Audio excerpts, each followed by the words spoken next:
नमस्कार मित्रों। तो आज का हमारा टॉपिक है क्षेत्रीय ग्रामीण बैंक और लीड बैंक योजना।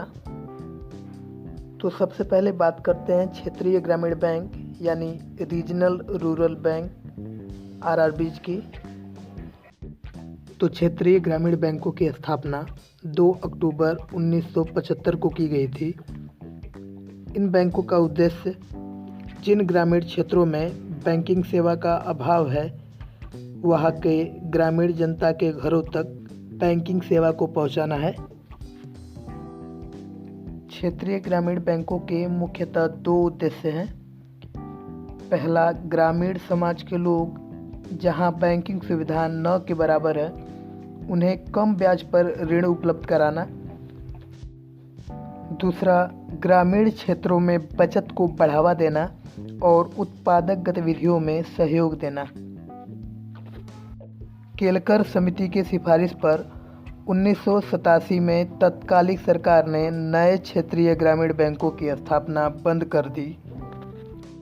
इसका कारण 1980 के दशक में आर्थिक रूप से बेहद कमज़ोर ग्रामीण उपभोक्ताओं के इन बैंकों को ऋण न चुका पाने के कारण ये बैंक घाटे में चलने लगे थे।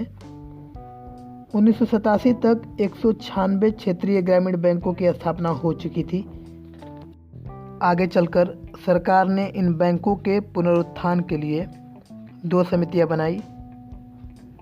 प्रथम 1994-95 में भंडारी समिति, वही द्वितीय 1995-96 में बासु समिति बनाया।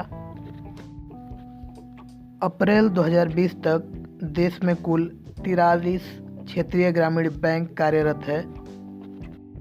अब बात करें क्षेत्रीय ग्रामीण बैंकों के भागीदारियों की, तो इन बैंकों में 50% भागीदारी केंद्र सरकार की, वही 35% भागीदारी राष्ट्रीयकृत बैंकों की जो स्पॉन्सर बैंक होते हैं, और 15% भागीदारी राज्य सरकारों की होती है। अब बात करें लीड बैंक स्कीम योजना की, तो लीड बैंक स्कीम का संचालन भारतीय रिजर्व बैंक के द्वारा 1969 में किया गया। इसके अंतर्गत किसी क्षेत्र विशेष के लिए एक निश्चित बैंक को लीड बैंक के रूप में घोषित कर दिया जाता है। जिस बैंक को ग्रामीण क्षेत्र का लीड बैंक घोषित किया गया होता है वह इन क्षेत्रों का आर्थिक सर्वेक्षण करता है, जिसके अंतर्गत इन क्षेत्रों के विकास के लिए ब्यौरा तैयार वही बैंक यानी लीड बैंक करता है।